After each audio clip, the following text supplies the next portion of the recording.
And so let me start by welcoming Professor Cynthia Estlund from NYU School of Law. Welcome, Professor Estlund, and Okay, thank you for joining us. Thank you, Abdul. Hi. Okay, bye. Hi, nice to see you. And you as well. Thanks for joining us. And let me just say, please feel free to nudge me to advance the slides if I miss your cue. Okay, are we starting? Please go right ahead. Yes, we're glad to have you. All right, thanks so much. So yeah, you go to the first slide right away. So I take it that, first of all, I want to say how impressed I am that you all are taking time out of your busy lives to study a question that might seem kind of abstract in some ways, but that I'm hoping will become more concrete as your program advances. So I take it that the three of us in different ways are approaching the question of sort of foundational arguments in favor of or perhaps against workplace democracy. And so the way I've first, I want to say I've gotten permission from the organizers to make this a little bit more interactive as we go along. So I'm not going to be saving everything up to the Q&A. For the Q&A, I'm hoping to get you involved a little bit more as we go along. It's a great topic, partly because everyone has experience. Almost everyone has experience with being a member of a workplace community in some way. And you all recognize that when you get hired, if you're lucky, you had choices. But either way, you choose to enter a workplace. And then at that point, you become subject to the authority of bosses. There may be a big boss at the top and intermediate supervisors, but the idea is you've signed away much of your autonomy, much of your freedom to the bosses, and you kind of have to do what you're told. There may be written and formal rules, and then there are, assignments, but you are subject to the boss's authority. And so the question that I'm asking here is whether that unaccountability of employers, whether employers' authority over us as workers is a problem. Is it a problem of political morality in particular? Is it necessary as a consequence of our joining together to form a democratic society that workplaces themselves be democratic? So from one perspective, one that some philosophers have taken, the answer is plainly yes to both questions. Is authoritarian rule by employers a problem? Yes, it's a problem. And the solution to this problem is workplace democracy. So the idea is that the workplace is a kind of a polity. It's a government in which someone is exercising authority over you. You are being governed. And your lives, a good part of your lives, are controlled by the rulers of this polity, this workplace, the managers and the supervisors through which they organize the workplace. And the question then, or the claim is that authority that bosses exercise over workers is inconsistent with our basic shared commitments to equal citizenship in a democratic society. That we should not be subject to the control of others whom we didn't choose and can't get rid of, and we didn't elect. We should have a choice as to who governs us and how we are governed, much as we have in a town or other kind of political unit. So workplace governments, like public governments, should be democratically accountable to the worker citizens that make up that polity and should be chosen. The bosses should be elected by and accountable to those workers. So I want to pause here and hopefully get some responses to that basic idea.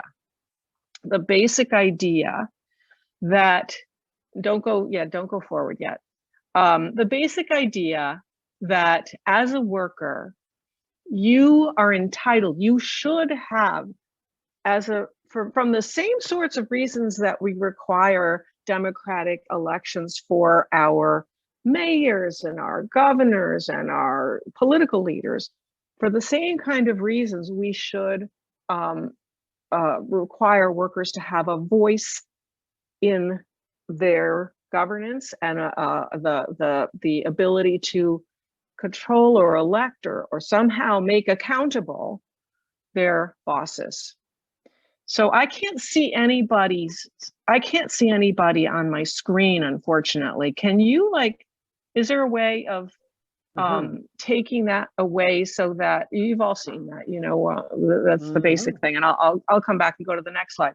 But I want to see if anybody has reactions to that basic idea that you're a citizen of your workplace. It controls a great deal of your life, and you should have a democratic voice in who your boss is and how they govern you.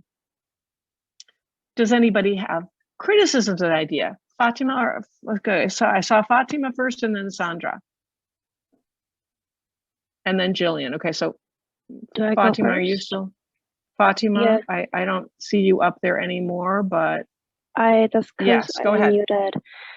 Yeah, I definitely think that's an interesting idea. I actually never thought of the idea of a democratic, assembly in the workplace where you elect a boss similarly to how you elect a prime minister. But I guess the only thing that makes me wonder is whether the potential bosses feel as if some random person they don't know is basically dictating how how do I say this?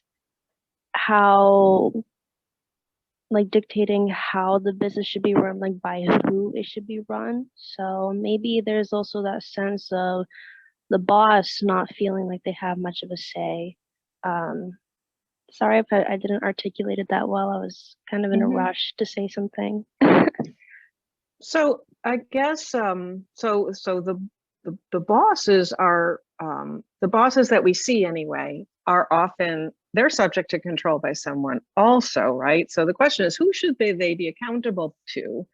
Should they be accountable to the workers or maybe to someone else?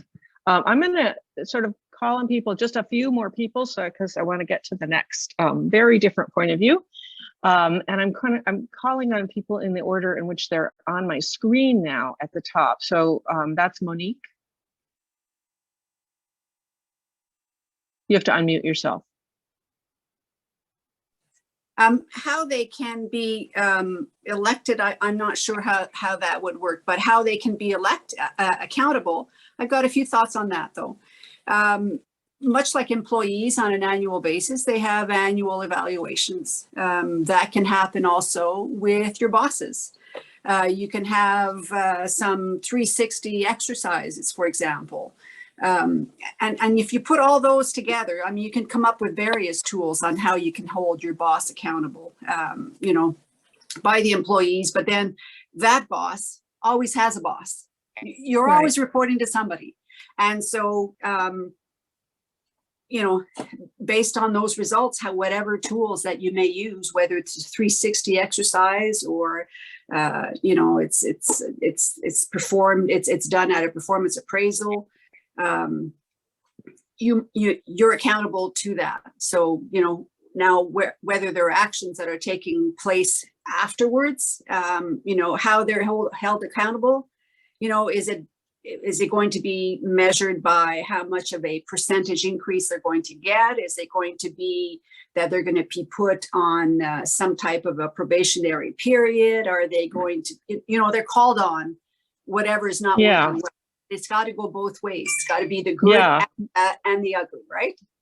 And one question though is who makes that decision? Is it the workers who gave the boss a bad evaluation, or is it some boss up there who says, not doing that great a job? The idea here is that the workers actually should get to decide what happens to that boss. This is a really bad boss. We should vote them out. Yeah. So we're going to talk about different perspectives on this, but Yeah. you're right. There are intermediate options. Yeah, you can get into dangerous waters there that way too, right? It could be also, you got to be very careful how you approach that, because sometimes it's personality related, right? Not two personalities get along well. And so there might be a thought of a retaliation, for example. So, I mean, it's a very, very touchy subject. And I think it's got to be done discreetly, respectfully, honestly, and you have to look at the motives. So it's do not do to others as you would not like to have done to you, right? So that's very, for me. I'm speaking from being a former boss. Okay, all right. So it's good. We have both former bosses, and you also had a boss probably, but also people who've never been the boss of anyone. Exactly. Should you have the right not only to evaluate, but maybe even kick out your boss? Not any one person, but collectively. So let me ask Dennis. I'm only going to be able to ask another one or two people. Okay, I disagree. I think your entitlement does not cover the full gamut that you have stated. In other words, you have signed on to a job and are given a description of what that job is. And what right do you have to question what his motives are? And I mean, if you don't like the job, don't do it, don't take it. So I'm going to take that as a jumping off point. So everyone will hopefully get a chance to have their say along the way, but that's actually a perfect transition to the second slide. If you could put that up now, a sort of diametrically opposed perspective on this that we just heard a kind of glimmer of. And this is a perspective that most economists would sign on to, but not only economists.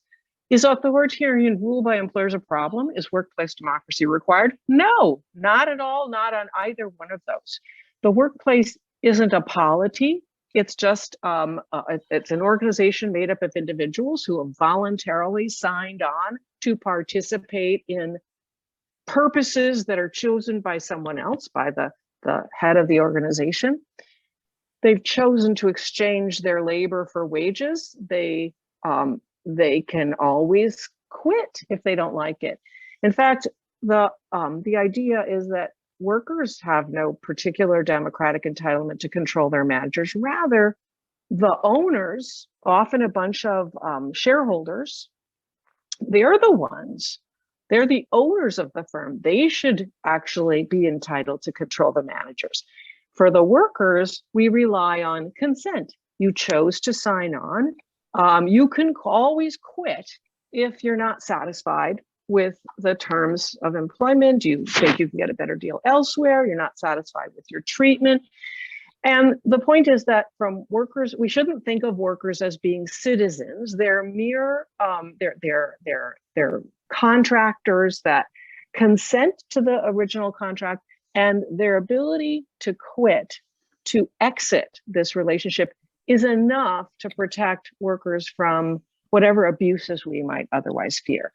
So let me go back to the group to get a couple of perspectives. If you see any problems with this perspective, that no, this isn't, we shouldn't think of this as a polity at all, you can always quit. Yeah. I'm gonna, let's see, Claire, I'm gonna call on you. I was literally blackmailed into staying at one of my last employers.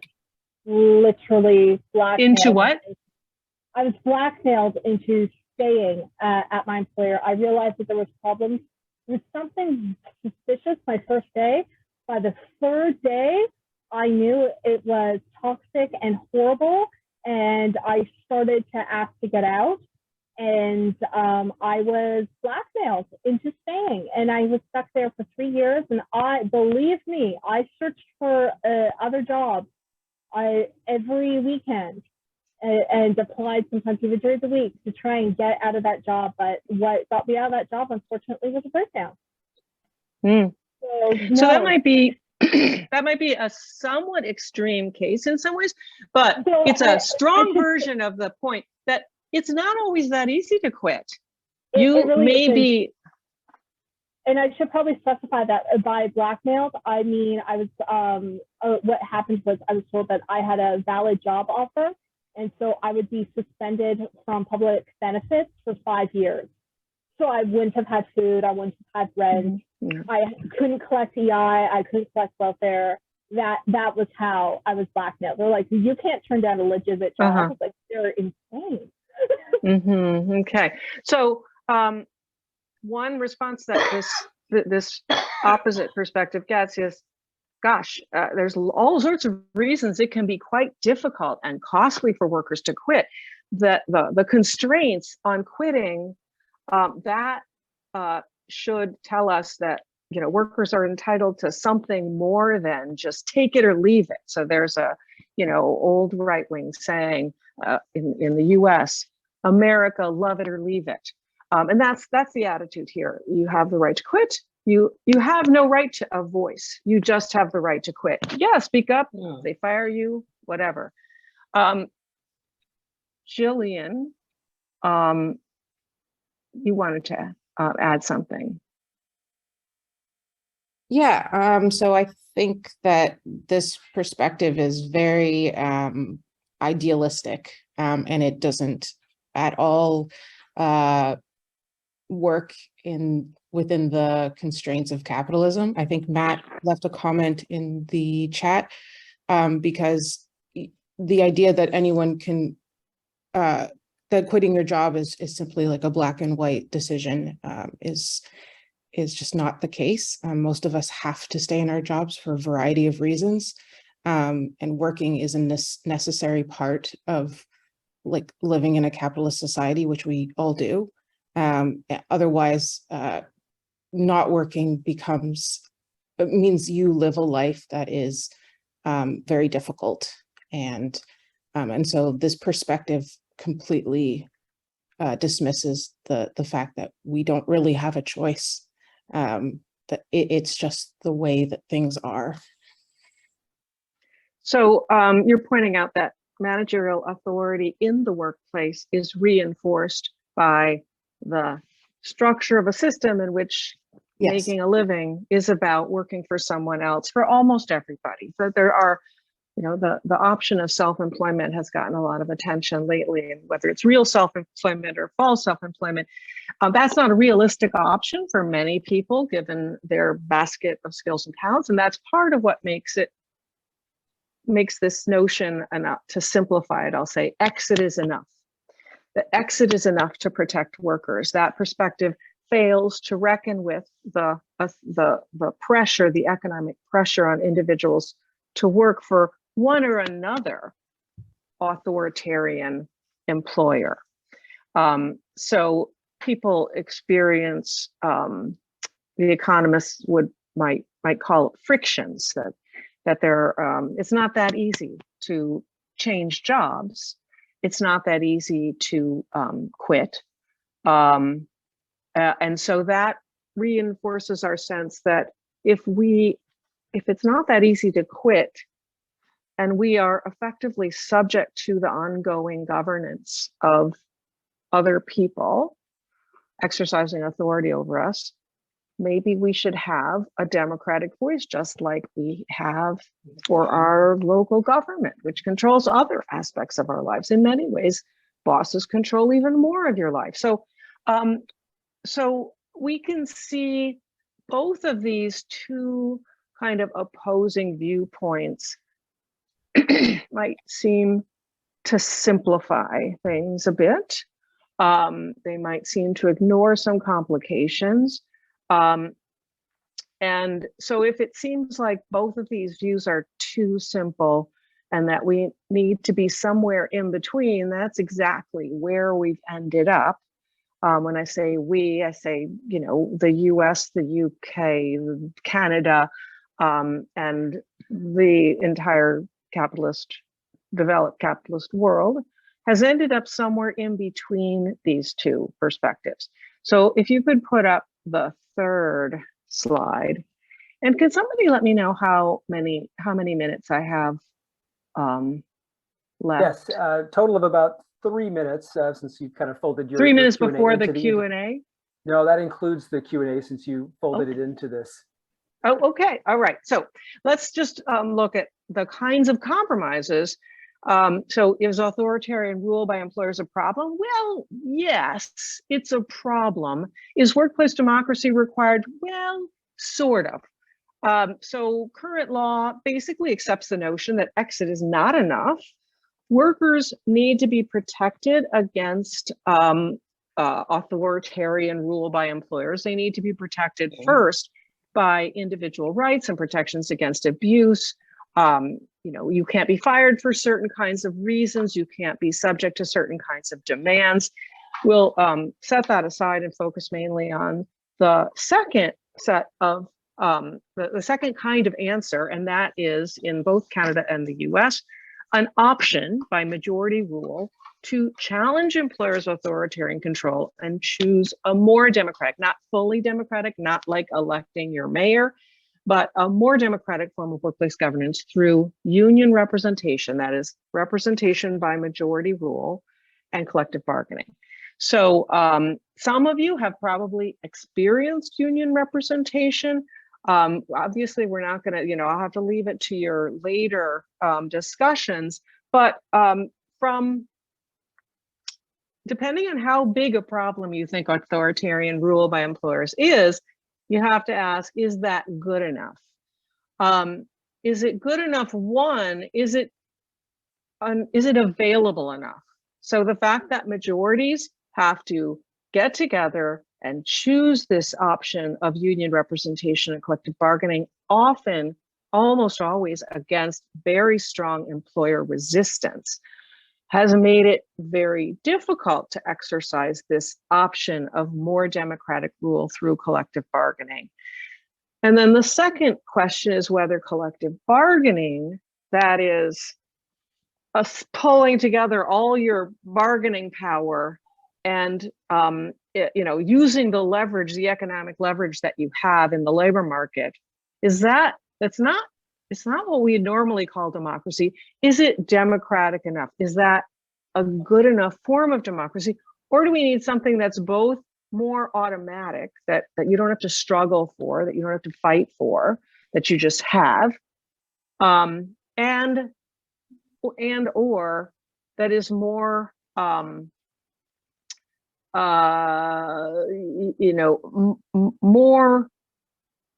has more automatic input in decision making than collective bargaining, which after all, the employers could just say, nope, we've got more power than you, go away, we don't have to reach an agreement.